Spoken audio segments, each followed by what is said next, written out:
नमस्कार अभ्यासक मित्र-मैत्रिणींनो, स्वागत आहे सगळ्यांचं. भारताच्या पूर्वेकडे काही वर्षांपूर्वी एकदम शांत असलेलं राष्ट्र बांगलादेश सध्या ह्या ना त्या कारणाने न्यूजमध्ये आहे. आता एक्झॅक्टली घडलंय काय?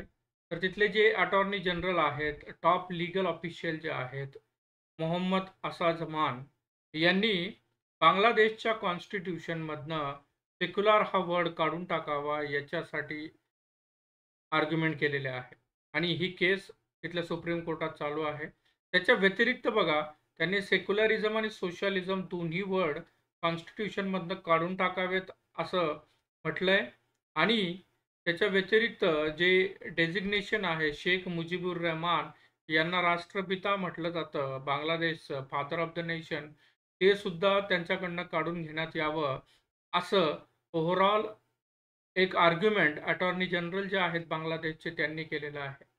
मुळात सेक्युलरिझम हा जो वर्ड आहे, हा जेव्हा ब्रिटिशांनी 19व्या शतकामध्ये इम्प्लिमेंट केला, तेव्हा त्याचा यूज ॲक्चुअली स्टेट आणि रिलिजन यांचं सेपरेशन होतं.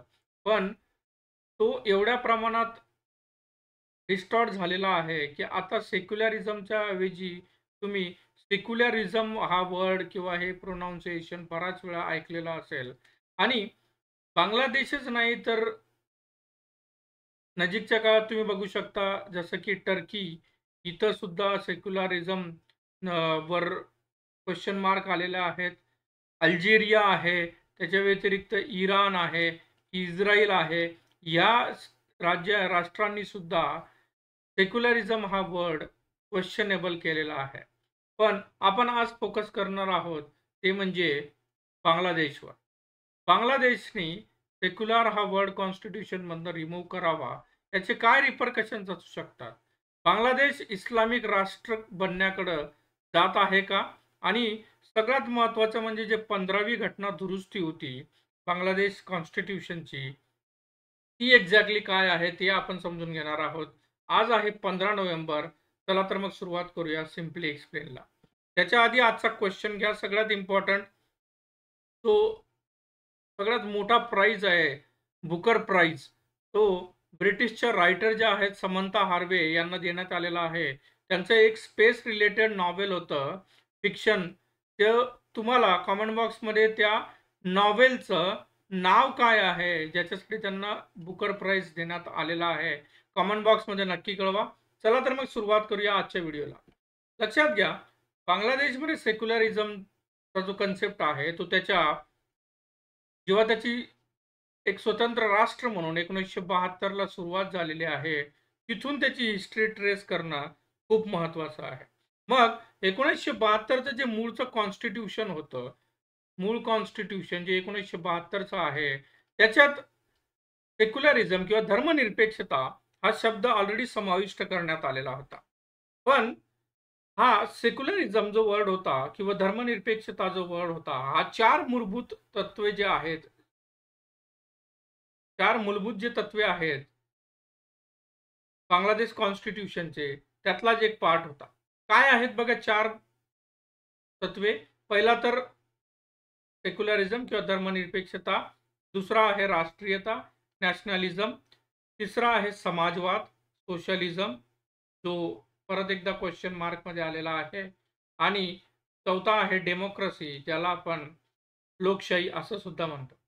पण 1972 ते 1975च्या दरम्यान बऱ्याच तिथं घडामोडी घडल्या आणि जेव्हा 1975 मध्ये जो सैनिकी शासक होता तिथला जियाऊर रहमान शासक, जो जनरल जियाऊर रहमान जे होते, यांनी जेव्हा मिलिटरी कूप केलं, की ज्याला म्हणू शकतो आपण सशस्त्र उठाव केला आणि त्या उठावानी जेव्हा त्यांचं सरकार तिथे आलं, त्यांनी धर्मनिरपेक्षता हा वर्ड कॉन्स्टिट्यूशनमधनं काढून टाकला.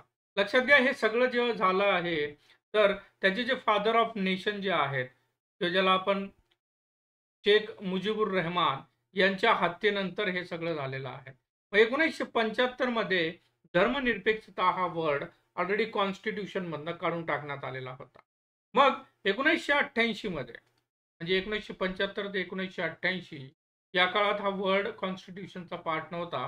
1988 मध्ये इस्लामला बांगलादेशचा औपचारिक धर्म घोषित करण्यात आला, जे 8व्या दुरुस्तीनुसार किंवा 8वी कॉन्स्टिट्यूशन जी होती त्याच्यानुसार करण्यात आला. पण सगळ्यात इम्पोर्टंट जे आहे, ते म्हणजे 2005चं जे जजमेंट आलेलं आहे, तिथल्या उच्च न्यायालयाने आणि उच्च न्यायालयाने म्हटलंय, की धर्मनिरपेक्षतेला संविधानातून काढून टाकणं हे कंप्लीटली बेकायदेशीर आहे आणि म्हणूनच 2011 मध्ये जे अवामी लीगचं गव्हर्नमेंट आलं, ज्याला हेड केलं गेलेलं होतं शेख हसीना यांनी, त्यांनी 2011 मध्ये इम्पोर्टंट म्हणजे 15वी घटना दुरुस्ती जी की सध्या स्थितीला चर्चेत आहे, ती केली आणि त्या 15व्या घटना दुरुस्तीनुसार धर्मनिरपेक्ष किंवा सेक्युलरिझम हा परत एकदा कॉन्स्टिट्यूशन किंवा संविधानाचा भाग म्हणून इम्पोर्टंट प्रिन्सिपल म्हणून परत ॲड करण्यात आला. पण 15वी कॉन्स्टिट्यूशन जी आहे ती फक्त तेवढ्यासाठी सफिशियंट नाहीये. तर याच्या व्यतिरिक्त काही इम्पोर्टंट ज्या घटना 15व्या कॉन्स्टिट्यूशननी झालेल्या आहेत, त्यात एक म्हणजे इस्लामला राज्य धर्म म्हणून कायम ठेवताना अल्लाहवर पूर्ण विश्वास आणि आत्मविश्वास हा जो वाक्य होतं, हे कॉन्स्टिट्यूशनमधून काढून टाकण्यात आलं. तसंच बिस्मिल्ला ar-रहमान ar-रहीम या वाक्याचा समावेश कायम ठेवण्यात आला. या सुधारणेत सगळ्यात महत्त्वाचं जे आहे 15वी जी घटना दुरुस्ती आहे, त्यात जे केअरटेकर गव्हर्नमेंट होतं त्याला काढून टाकण्यात आलं. म्हणजे केअरटेकर गव्हर्नमेंट नसेल आणि ते सुद्धा कुठेतरी एक कॉन्ट्रोव्हर्सी आहे, जी सध्याची रिट पिटिशन फाईल झालेली आहे त्याच्यात. केअरटेकर सरकार प्रणालीला समाविष्ट करण्यात आलं आणि शेख मुजीबुर रहमान हे जे शेख हसीना यांचे वडील होते, त्यांना राष्ट्रपिता म्हणून घोषित करण्यात आलं. तर ही होती बघा 2011 ची 15वी कॉन्स्टिट्यूशन आणि त्याचे काही जे महत्त्वाचे प्रोव्हिजन्स आहेत, ते मी इथं देण्याचा प्रयत्न केलेला आहे. तर ही जी 15वी कॉन्स्टिट्यूशन आहे, ही मेजर हर्डल आहे किंवा बोन ऑफ कंटेन्शन आहे सध्या स्थितीला बांगलादेशमधल्या सिच्युएशनमध्ये. पुढचे जेही डेव्हलपमेंट होतील, त्या मी तुम्हाला अपडेट करत राहीन. व्हिडिओ कसा वाटला नक्की कळवा. जर व्हिडिओ आवडला असेल, तर लाईक करायला विसरू नका आणि चॅनलवर नवीन असाल तर सबस्क्राईब करायला विसरू नका. उद्या परत भेटूयात नवीन माहितीसह. तोपर्यंत काळजी घ्या. धन्यवाद.